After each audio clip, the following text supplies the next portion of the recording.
starting off with Amy Sparta. Would you please put your hands together for David?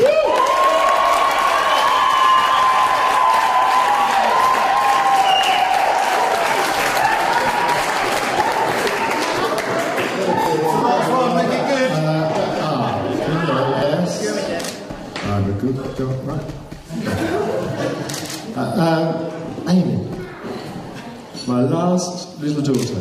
When she was born, the other two, Justin and Sally, were at least 11, I think, 12.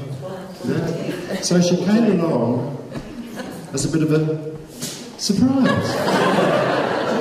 However, it was her affinity with Nurka probably stems from the fact that she was produced.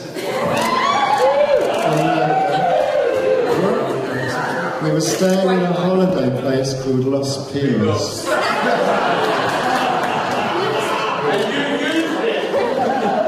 And that is Spanish for the Pines. Anyway, so she got to like the culture of Spain. We taught her everything we knew. Baker's Bar, Jose Cruz, Perudo.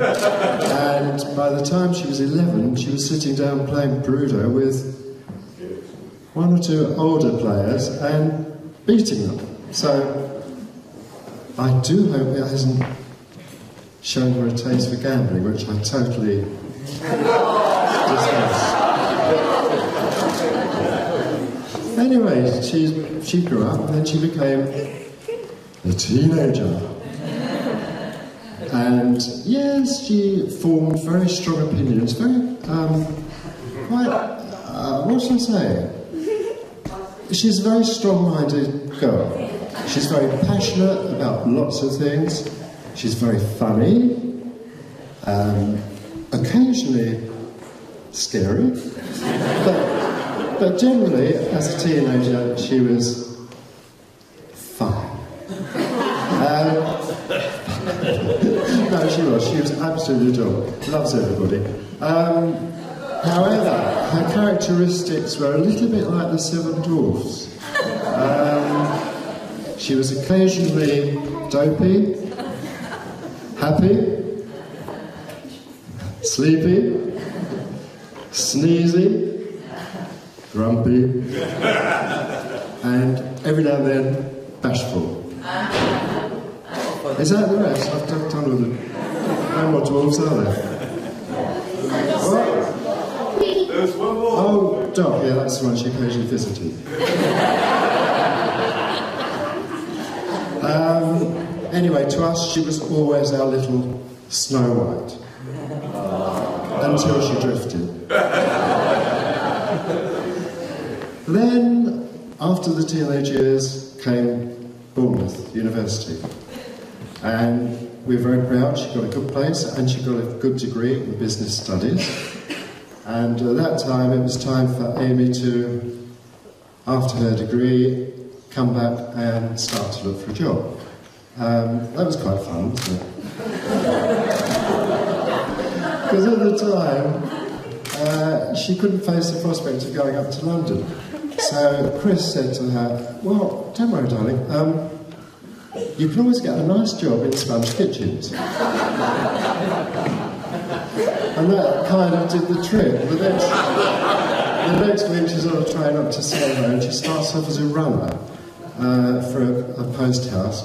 And the only runner that complained about her shoes. Yeah, her feet were always hurting.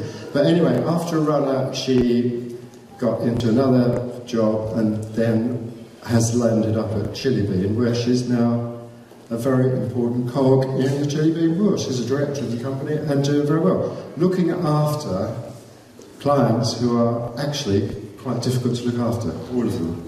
And it takes a certain patience and skill and talent to do it, and she does it. She does it. So I'd like to applaud that.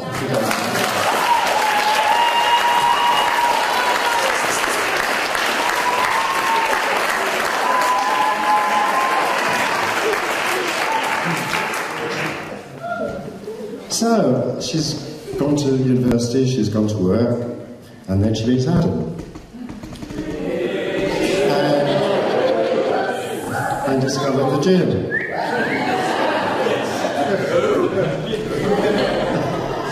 And as a family, we were absolutely delighted that she had met Adam, because he's loved by all of us. He's a great lad, and always has been. Well, for the last 5 years. We didn't know what he was like before that, we didn't know.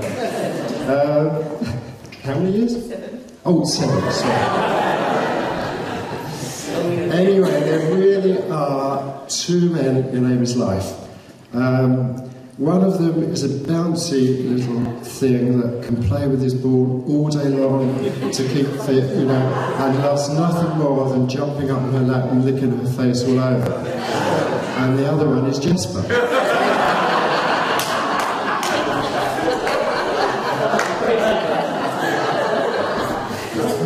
And Jasper is her beloved cockapoo.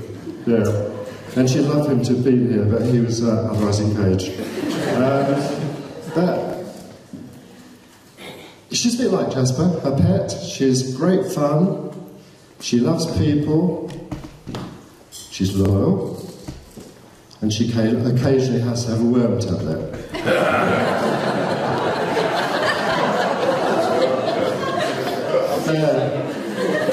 Anyway, Chris and myself are absolutely proud to punch. Proud as punch, yes. I should have written a script, really.